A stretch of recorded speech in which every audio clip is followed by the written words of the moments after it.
Hey, I'm Ava. I run my own business making designer furniture. It's been a wild ride getting here by 33, but I wouldn't have it any other way.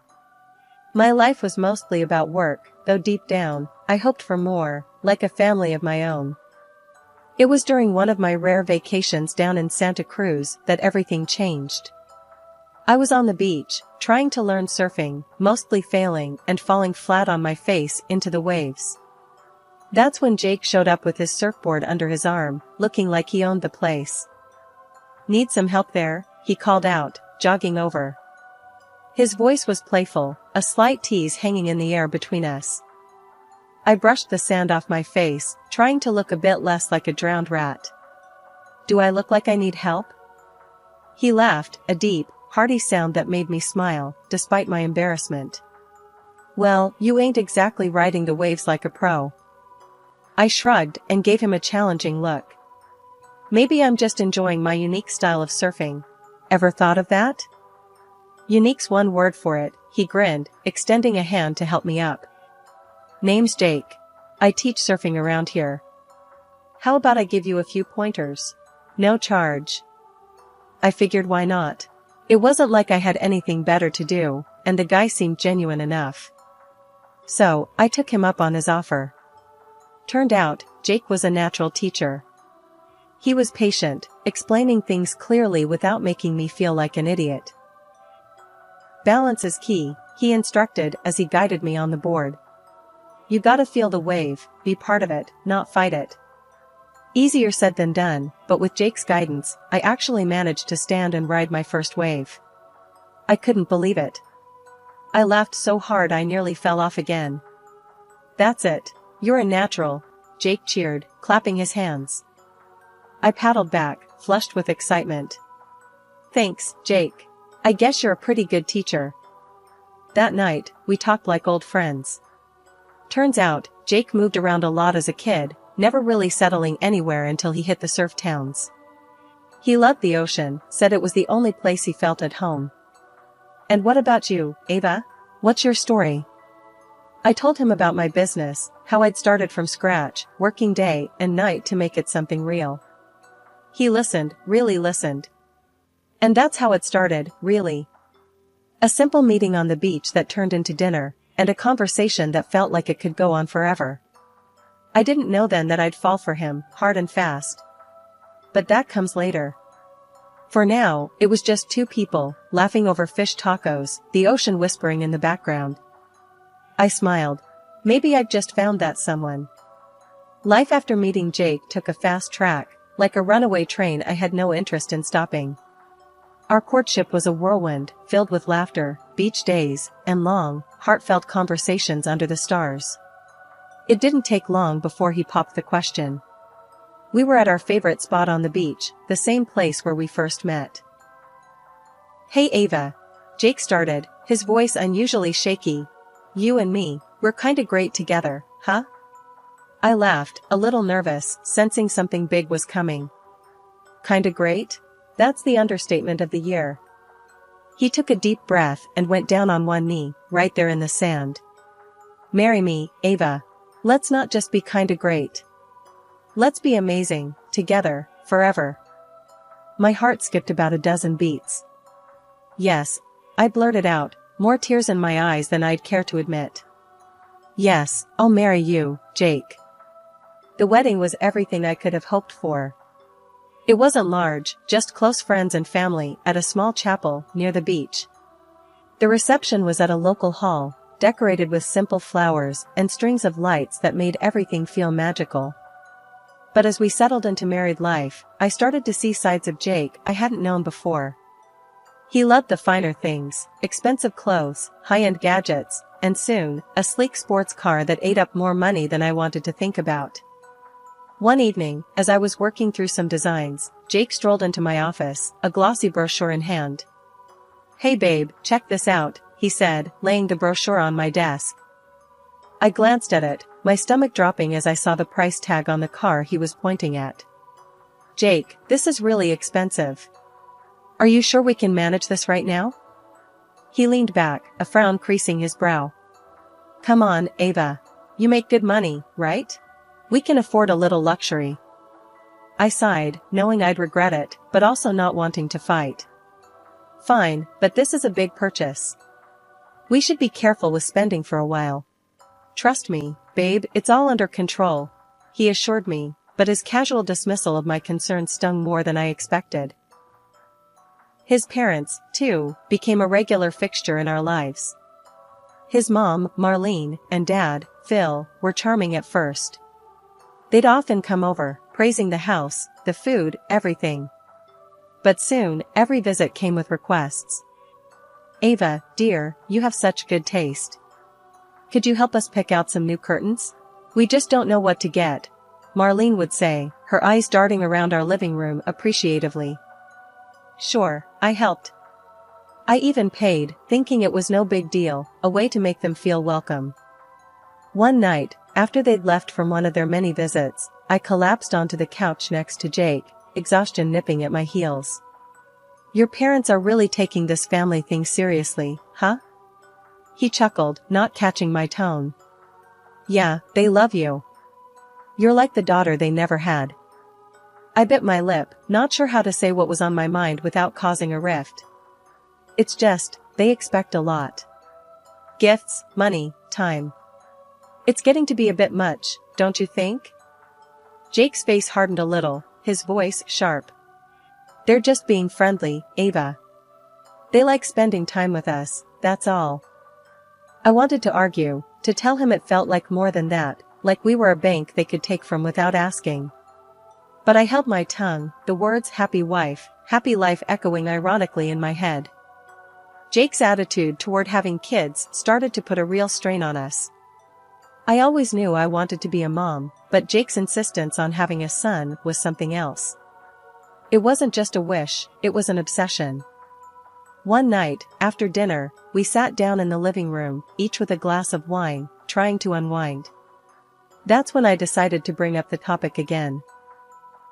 So, Jake, do you really think it's that important to have a boy? I asked, feeling my stomach knot up.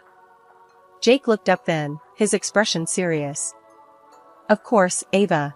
You know how important it is for me to have a son. Someone to carry on the family name, you know? But what if we have a daughter? I pressed, needing him to see my point of view. He shrugged, a bit too casually. We keep trying until we get a boy, I guess. The simplicity in his answer chilled me. And what, the daughters we might have aren't good enough? Ava, come on, don't start that, he sighed, rubbing his temples. It's not about good enough. It's about having a son. My dad's the same way, you know that. The conversation hung heavily between us, unresolved. It was the same every time. Jake wanted a son so badly that it started to overshadow everything else in our relationship. When we learned that natural conception was off the table, IVF seemed like our only option. I threw myself into the process, researching clinics and treatments. The day we went to the clinic to start the treatment, the air between us was tense. In the waiting room, Jake fiddled with the pamphlets on the coffee table, his knee bouncing up and down nervously. So, they can do that thing, right? Where they make sure we get a boy? He whispered, leaning close. I frowned. It's not that simple, Jake. And it's not exactly ethical to pick and choose like you're ordering a custom car. The strain only deepened once we were in the thick of IVF treatments. The hormones, the doctor's appointments, and the waiting were brutal. And through it all, Jake's impatience for a son grew into something ugly, a shadow over our marriage. When we finally got the news that we were expecting, I was over the moon. But Jake's first question cut through my happiness like a knife. Did they say if it's a boy? It's too early to tell, I snapped, hurt by his one-track mind. And when the ultrasound revealed we were having twin girls, I saw the disappointment on his face. He tried to mask it, but it was too late, I'd seen it. That night, as we lay in bed facing away from each other, the distance between us felt wider than ever. When I gave birth to twin girls, Emma and Ellie, I was over the moon, but Jake, he couldn't hide his disappointment. He wanted a son so badly it clouded everything else. One evening, while the girls were cooing in their crib, Jake came into the nursery. The look on his face was serious, like he was about to say something important. "Ava, we need to try again for a son," he said bluntly, no preamble. I was taken aback. "Jake, look at what we've got. They're perfect. Why isn't this enough?" He paced a little, before stopping and turning to face me. "It's not about them not being enough. It's about continuing the family name, Ava. You know this." I sighed, feeling the weight of his expectations pressing down on me. "We'll see," I replied, not committing but not dismissing him either. It was the easiest way to end the conversation without another argument. Not long after, life decided to test me again.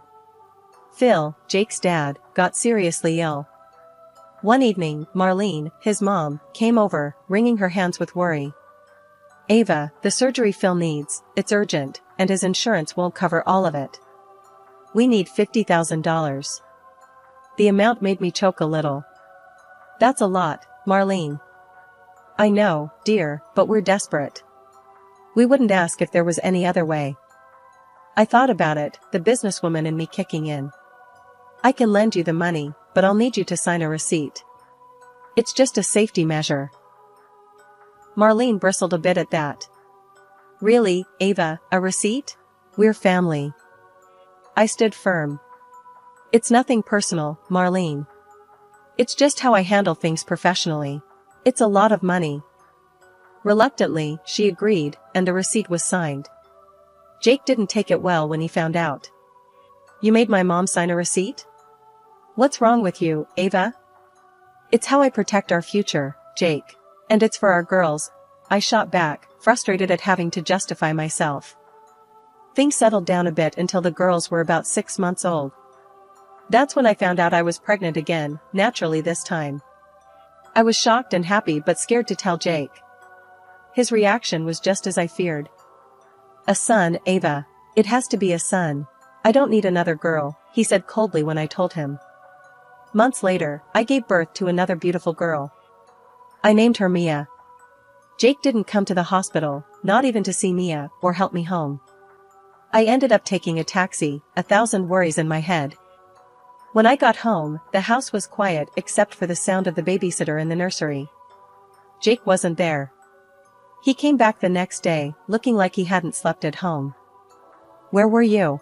I asked, my voice tight with a mix of anger and despair. "Out," was all he said, walking past me like I wasn't even there. He didn't even glance at Mia, his own daughter.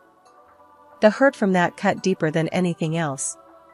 Here I was, trying to keep our family together, and there he was, pulling further away every day.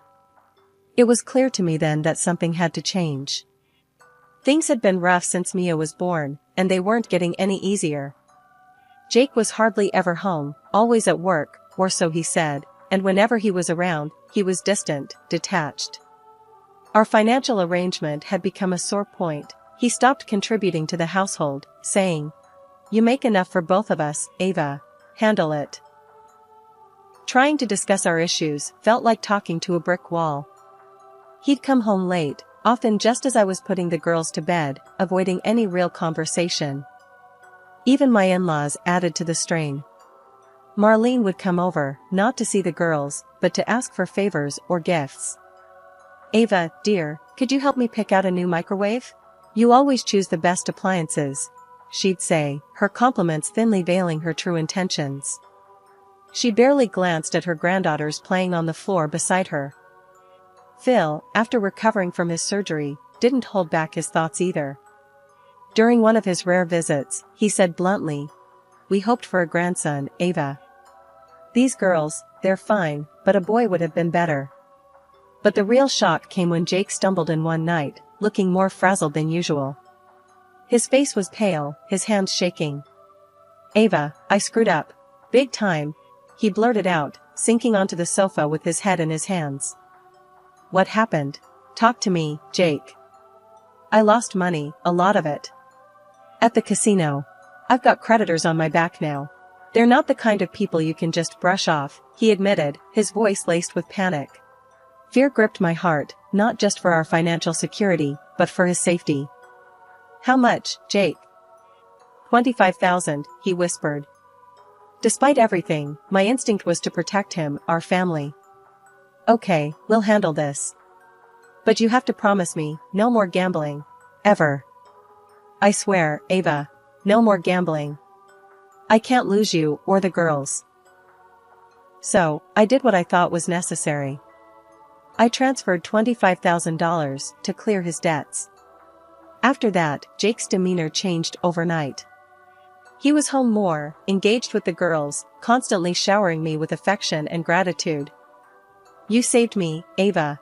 I don't know how to thank you enough, he'd say, kissing me goodbye in the mornings. Things had been looking up for a while, with Jake seemingly back on track and us spending more time as a family. I actually started to believe that maybe we had turned a corner, that maybe everything would be alright. But that hope shattered the night Jake didn't come home. I stayed up all night, pacing the floor, trying his phone over and over, but it just rang out. No answer. My mind raced with all sorts of dreadful thoughts. Had something happened to him? Or was it something else? By the time he walked through the door early the next morning, my relief turned to anger the moment I saw him casually stroll in and head straight to bed without so much as an explanation. Where have you been all night? I demanded, standing in the doorway of our bedroom. He mumbled something incoherent and pulled the covers over his head. Tired, talk later, he said, his voice muffled by the pillow. No, we're talking now, Jake. You can't just disappear and not expect me to worry. But he was already snoring, completely oblivious to my panic or anger. That was the last straw. I decided then and there that I needed to know what was really going on. The next day, I hired a private detective. A week later, the detective came back with news that crushed whatever was left of my trust. Jake had a mistress, and she was pregnant. Pregnant with a son. The irony of it stung like salt in a wound. But what cut even deeper was learning that the $25,000 I gave Jake to cover his supposed debts hadn't gone to any creditors. Instead, he'd bought his mistress a new car, a thank you present for carrying his son. I was seething with rage when I called Marlene, my mother-in-law, hoping for some semblance of support. Marlene, Jake has a mistress, and she's pregnant. And he bought her a car with the money that was supposed to pay off his debts, I said, my voice shaking with fury and disbelief. There was a pause on the other end of the line. Then, Marlene's voice, cold and sharp, came through. Well, maybe if you had given him a son, he wouldn't have needed to look elsewhere. I couldn't believe what I was hearing. Are you blaming me? For not having a son? That's why you think it's okay for your son to cheat? He needs an heir, Ava. It's important for men in our family to have a son, she insisted, as if that justified everything. So my daughters mean nothing? Is that it? I was nearly yelling now, my heart pounding in my chest. Ava, you need to calm down and stop overreacting. It's not the end of the world. You just need to take better care of yourself, be more attractive, maybe then my son wouldn't need to go elsewhere. The call ended with her hanging up on me, leaving me stunned and furious.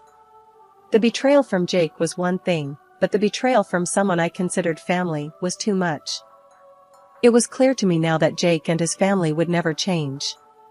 They'd chosen their path, and I needed to choose mine. Revenge wasn't a path I ever thought I'd take, but at that moment, it felt like the only way to reclaim some semblance of dignity. My next calls were to my lawyer, Claire, known for her no-nonsense approach to family law. Claire, I'm through being the understanding wife. It's time to push back, hard. I want full custody, and I want him to pay for what he's done, I told her, my voice steely. That evening, when Jake came home, I was ready for him. The moment he walked through the door, I could see the arrogance in his stance, completely oblivious to the storm that was about to break. Jake, we need to talk, I said, my voice calm but firm. He smirked, tossing his keys on the table. What's up? Another lecture about how I should spend my time? No, not a lecture. I know about your mistress, and the child. I'm done. Here, I said, pushing the divorce papers across the table to him. I've signed them. It's over. His smirk vanished, replaced by a frown. You're serious? Look, I'm tired of this life too. Your constant nagging, the kids screaming. I was going to leave anyway. Good. You should leave. But first, the car keys. You'll return the car and the $25,000 you spent on your girlfriend. It wasn't your money to spend, I demanded, my tone unyielding. He scoffed. Come on, Ava, be reasonable. I need that money for my son. You can't do this to me. You can't just strip me of everything. That's exactly what I'm going to do. And I'm adding a lawsuit for the emotional distress you caused. You and your mistress will both pay, I declared, the finality in my voice echoing in the room. The legal battle that followed was intense. Jake tried to argue that he had no money, that I was being unreasonable and cruel. But the evidence was stacked against him, the transactions, the messages, his continual deceit. It was all laid bare for the court to see. The judge was stern as he handed down the verdict. Mr. Thompson, it seems you've not only breached the trust of your marriage, but also misused funds for personal gain at the expense of your family. You are hereby ordered to pay $20,000 in damages to Mrs. Thompson, another $20,000 from your mistress, and $400 per month per child in alimony.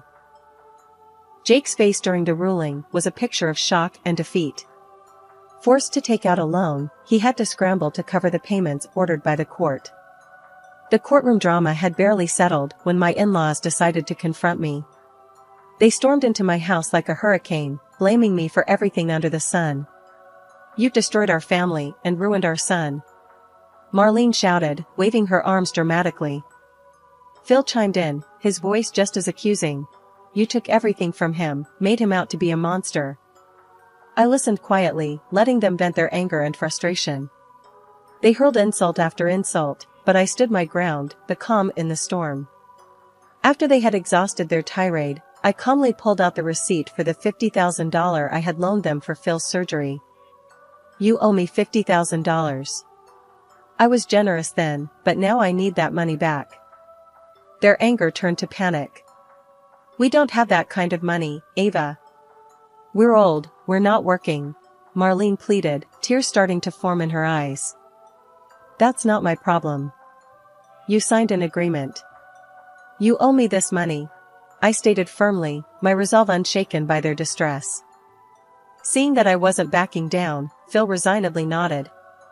We'll find a way. We'll pay you back. True to their word, they took out a loan to pay me back and had to return to work to manage the payments. It was tough for them, but it was the consequence of their actions and decisions. Life settled into a new rhythm after that. I focused on raising my daughters and running my business. Despite the challenges, I never regretted standing up for myself.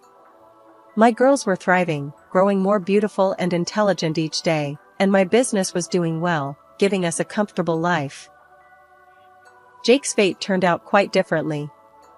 Burdened by debt and unable to keep up with the financial demands of his actions, he was forced to work multiple jobs.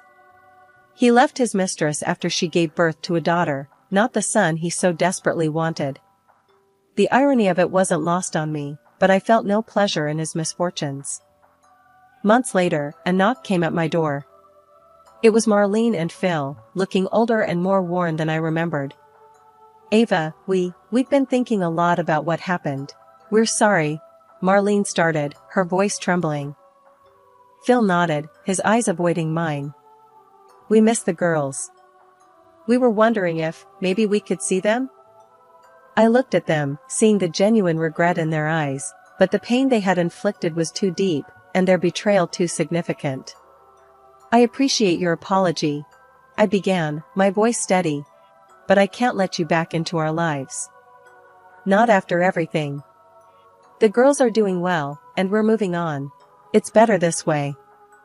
Marlene's eyes filled with tears, and Phil placed a hand on her shoulder. We understand. We wanted to try, Phil said, his voice thick with emotion. I wish you the best, but please respect our wishes and give us our space, I replied, closing the door gently but firmly. Turning back to my home, to the laughter of my daughters playing in the living room, I felt a profound sense of peace. We had come through so much, their little faces reminders of why every struggle was worth it. I had made tough decisions, but they were the right ones for us.